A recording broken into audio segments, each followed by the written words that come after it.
नमस्कार विद्यार्थी मित्रांनो, आज आपण स्पर्धा परीक्षेसाठी हमखास विचारला जाणारा प्रश्न म्हणजेच अपूर्णांक या घटकाचा विचार करणार आहोत.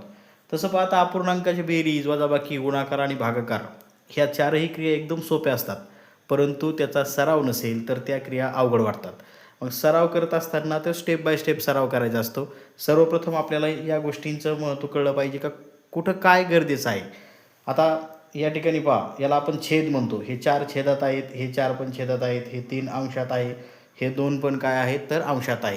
अपूर्णांकाची ही माहिती 3/4 आणि अधिक 2/4 अशा स्वरूपाचं एक गणित आहे. आता सुरुवातीला मुलांना छेद, लहान मुलांच्या बाबतीमध्ये छेदच माहिती नसतो, तर याला छेद म्हणतात. जे खालच्या बाजूला असतात ते इथं आकृतीमध्ये काय असतात, या अंकामध्ये ते छेद असतात. आता छेद समान, मग छेद समान म्हणजे काय? आता इकडे किती आहे छेद 4 आणि इकडे किती आहे 4. असा छेद समान कोणत्या कोणत्या याच्यात लागतो तर तो बेरीज आणि वजाबाकीमध्ये छेद समान लागतो. तर आणि तरच आपण बेरीज किंवा वजाबाकी करू शकतो. मग आता या ठिकाणी आपण जे पहिलं उदाहरण घेतलेलं आहे 3/4 आणि 2/4 यामध्ये छेद तर समान आहे. मग छेद समान असताना सर्वप्रथम बेरीज कशी करायची तर छेद समान असताना सरळ काय करायचं पहा विद्यार्थी मित्रांनो, हा जो 4 आहे हा 4 यांची बेरीज नाही करायची तर यांच्यापैकी कॉमन दोन्ही 4 इकडं तर ते त्याच्यापैकी कॉमन एक खाली घ्यायचा 4. आता काय करायचं आपल्याला, आता फक्त जे अंश आहेत त्यांची बेरीज करायची. मग ती आपण मांडून घेऊयात. आता यांची काय करायची, फक्त बेरीज करायची.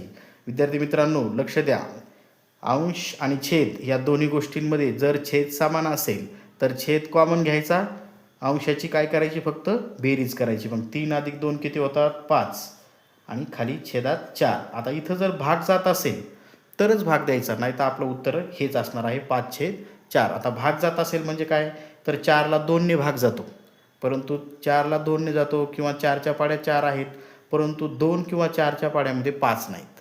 5ला 5ने भाग जाईल पण 4ला जातोय का 5ने नाही. मग आपलं उत्तर हेच असेल.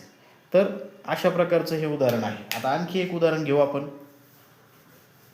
पहा विद्यार्थी मित्रांनो, तुम्ही जेवढा सराव जास्तीचा करणार आहात तेवढं, आता हे एकदम सोपं गणित आहे. पहा 2/5 अधिक 3/5. आता आपण हे गणित सोडून पाहूयात. आता या ठिकाणी पहा परत परत काय झालं आहे, छेद समान आहे. मग आता छेद समान म्हटल्यानंतर इथं 5 आहे आणि इथं 5 आहे. मग पहिली स्टेप आपली काय आहे, आपण छेद समान असेल तर तो कॉमन खाली घेतो. आता आपण अंश घेऊयात 2 आणि इकडला अंश आहे 3. आता यांची करूयात बेरीज. 2 अधिक 3 किती होतात 5 आणि छेदात किती येतात 5. आता विद्यार्थी मित्रांनो इथं बघा, इथं उत्तर 5/5 असं लिहायचं नाही. आता इथं काय करायचं बघा, इथं भाग जातोय 5 1 5 आणि 5 1